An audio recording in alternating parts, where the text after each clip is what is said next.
It's time for a death battle! Rewritten. Mario, Nintendo's whimsical Italian turtle crusher. The classic era Megaman.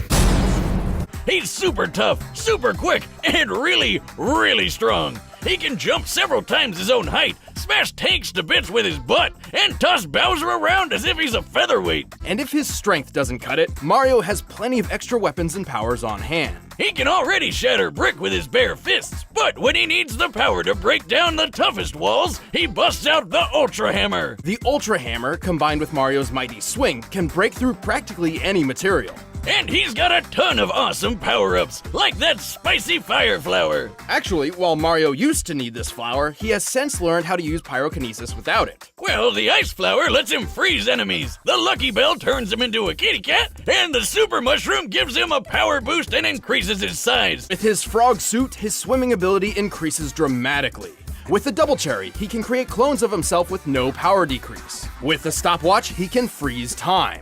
With the Cape Feather or the Wing Cap, he can soar to new heights. And with the Starman or Rainbow Star, he becomes totally invincible. For a short time. And with the Gold Flower, he never has to work another day in his life, cause he's got an infinite supply of money, made of people. While he can carry several power-ups at once, Mario doesn't always need them to prove his potential. He's quick enough to maneuver when transformed into a bolt of lightning, and skilled enough to pilot the Star Diver as it rockets through the atmosphere. He's so freaking manly, he took an explosion to the face that wrecked an entire castle. And even better, he was standing in the middle of this.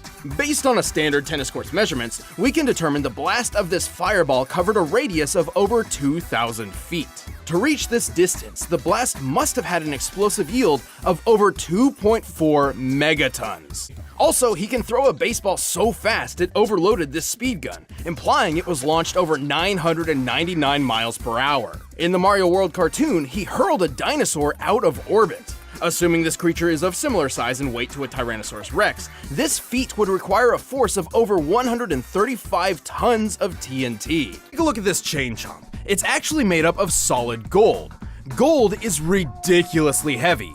To find that it weighs nearly 6,000 tons. This isn't even Mario's most impressive feat. At one point, he lifted an entire fortress and punted it through the air. He does the same thing in the manga, and it's pretty on par with the strength he's shown against Bowser, who's survived collapsing castles multiple times. Since this presentation makes the castle's size difficult to determine, we measured the entire interior based on maps from the game. By scaling these measurements to the castle's smaller avatar, and conservatively assuming a limestone composition, we've determined the castle must weigh more than 61 million tons. And he just kicked it away like it was a freaking soccer ball. Given the distance it was kicked, Mario must have exerted a force of around 3.5 megatons of TNT. Do you realize what this means? Mario's foot is 231 times more powerful than the atomic bomb that dropped on Hiroshima. Honestly, Mario's absurd strength shouldn't be as surprising as you'd think. While he's fairly naive and not much of a strategist, he's saved the Mushroom Kingdom from Bowser's clawed grip time and time again. And the Koopa King is tough enough to survive a dip in the sun, or even a black hole. Megaman is armored with ultra-strong Ceratanium, and comes equipped with the Mega Buster, a literal hand cannon for each arm. While its normal lemon energy bloops aren't too deadly, he can charge them up to tear through Robot Master ass like nothing. Mega Man's most notable tool is his variable weapon system, which allows him to copy the data of fallen enemies to gain their weapons as his own.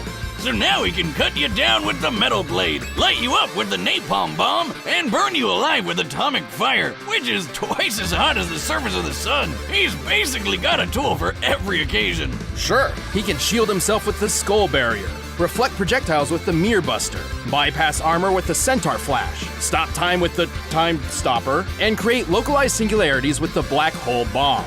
In case this little blue buddy needs a boost, he can activate his double gear system, which is basically Roboroids. They jack up his power, his speed, or both at the same time. And with his robotic canine companion Rush, Mega Man can access his Super Adapter form, which grants him flight, a boost in power, and rocket-propelled punches. Megaman is strong enough to lift a 60,000-ton tower. He's tough enough to survive the gravity of Jupiter, the heat of the sun, and absolute zero. Plus, he's fast enough to keep up with Quickman, who can dodge lightning and can get close to the speed of light. Megaman has battled over 100 robot masters and other robotic foes, including Sunstar, who was powerful enough to self-destruct and destroy the Wily Star, basically a small Death Star. With its size in mind, this would need energy equivalent to over 7 trillion megatons of TNT. Too bad all that power runs on limited ammo, though.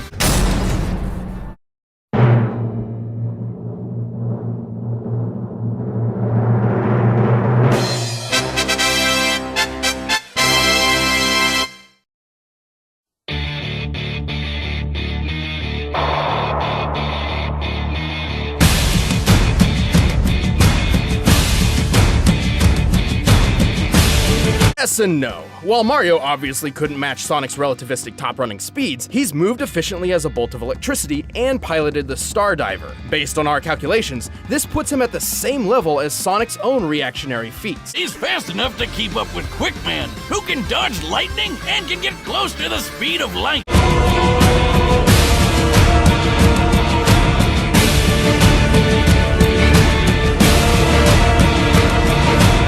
Including Sunstar, who was powerful enough to self-destruct and destroy the Wily Star, basically a small Death Star. With its size in mind, this would need energy equivalent to over 7 trillion megatons of TNT. Mario's absurd strength shouldn't be as surprising as you'd think. While he's fairly naive and not much of a strategist, he's saved the Mushroom Kingdom from Bowser's clawed grip time and time again.